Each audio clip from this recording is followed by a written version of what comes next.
Assalamualaikum warahmatullahi wabarakatuh. Saya Kamila Nadlifatul Zulfa, anggota dari kelompok 4, Prodi PGMI, kelas 3B.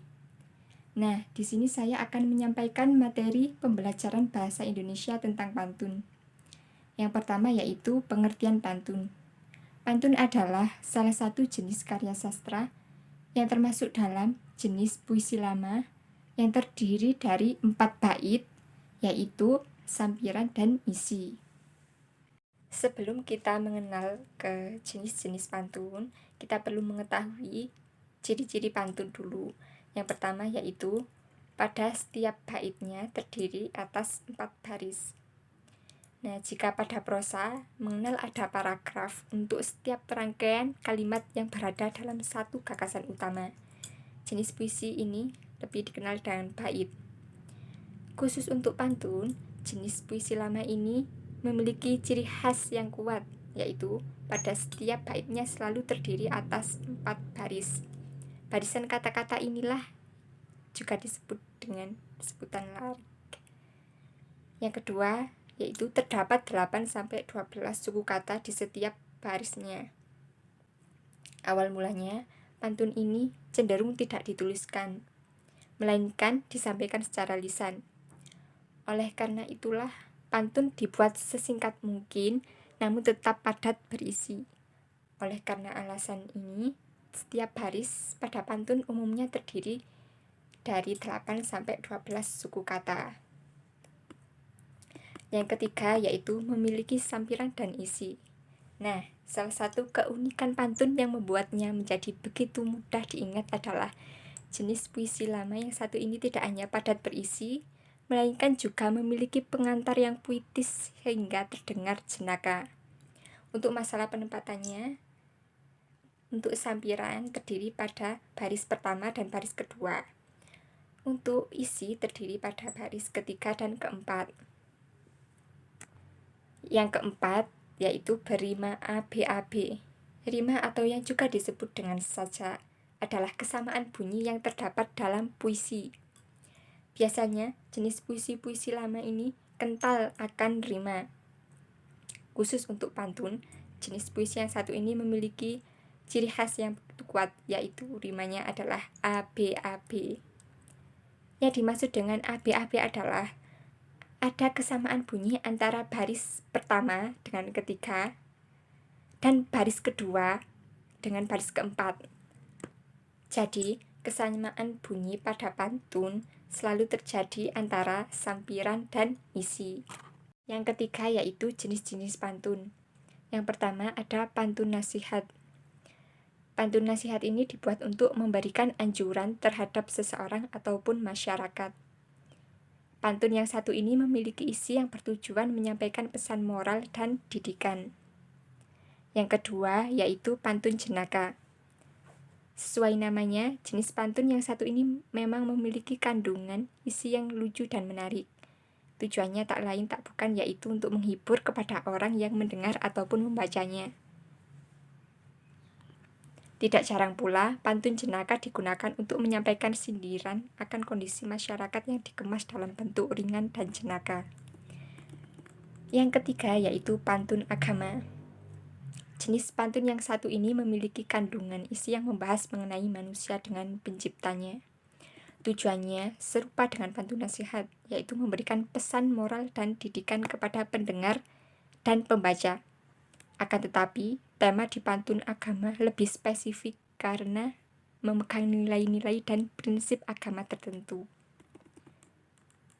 Yang keempat yaitu pantun teka-teki. Jenis pantun yang satu ini memiliki ciri khas khusus di bagian isinya, yakni diakhiri dengan pertanyaan pada larik terakhir. Tujuannya dari pantun ini umumnya untuk hiburan dan mengakrabkan kebersamaan. Yang kelima yaitu pantun berkasih-kasihan. Sama dengan namanya, isi dari jenis pantun yang ini adalah erat kaitannya dengan cinta dan kasih sayang. Umumnya, pantun berkasih-kasihan tenar di kalangan muda-mudi Melayu untuk menyampaikan perasaan mereka kepada kekasih maupun orang yang disukainya. Assalamualaikum warahmatullahi wabarakatuh. Saya Alia Ardina, akan melanjutkan penjelasan mengenai rancangan langkah-langkah pembelajaran pantun. Yang pertama, yaitu standar kompetensi. Mengungkapkan pikiran, perasaan dan informasi secara tertulis dalam bentuk karangan dan pantun. Yang kedua adalah kompetensi dasar. Membuat pantun anak yang menarik dalam berbagai tema sesuai dengan ciri pantun yang sudah dijelaskan. Kemudian yang ketiga adalah indikator. Menjelaskan pengertian pantun, mendeskripsikan ciri-ciri pantun, kemudian menjelaskan jenis-jenis pantun, melengkapi pantun yang masih rumpang, dan membuat pantun anak yang menarik sesuai dengan ciri-ciri yang sesuai. Kemudian yang keempat ada tujuan pembelajaran, yaitu yang pertama, diharapkan peserta didik dapat menjelaskan pengertian pantun secara benar dan tepat. Yang kedua, diharapkan peserta didik mampu mendeskripsikan ciri-ciri pantun dengan tepat. Yang ketiga, diharapkan peserta didik dapat mampu melengkapi pantun yang masih rumpang menjadi pantun yang baik. Yang keempat, diharapkan peserta didik dapat membuat pantun sesuai dengan ciri-ciri pantun dengan baik.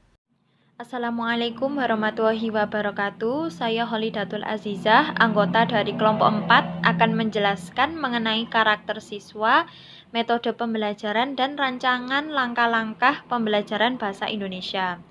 Yang pertama, karakteristik siswa yang diharapkan pada saat pembelajaran. 1. Bersikap disiplin saat pembelajaran berlangsung. Yang kedua, bersifat jujur dan teliti pada saat menulis materi. Yang ketiga, percaya diri pada saat mempresentasikan hasil menulisnya. Yang keempat, bekerja sama atau berdiskusi dengan teman sekelompok atau teman sebangku untuk mendiskusikan hasil menulisnya. Metode pembelajaran yaitu menggunakan diskusi atau kerja kelompok, tanya jawab, dan penugasan. Menggunakan metode permainan dalam pembelajaran berupa berbalas pantun antar peserta didik. Dalam metode permainan ini, para murid dapat berbaris melingkar, sedangkan guru atau tenaga pendidik berada di tengah untuk menyiapkan sebuah pantun dan sebuah bola yang akan dilempar ke siswa sambil menyebutkan nama mereka. Siswa yang menerima bola harus membalas pantun, kemudian melempar bola ke arah teman yang lain. Permainan ini harus menggunakan bahasa yang sederhana dan harus disesuaikan dengan tingkat umur atau usia dari peserta didik tersebut. Media pembelajaran dan sumber belajar yaitu proyektor dan laptop untuk menayangkan hasil PowerPoint atau presentasi dari tenaga pendidik atau guru. Yang kedua, buku tematik atau buku paket bahasa Indonesia untuk SDMI. Langkah-langkah pembelajaran. Yang pertama, kegiatan awal terdiri dari pra pembelajaran, yaitu memberi salam, berdoa, dan guru mengecek kehadiran peserta didik.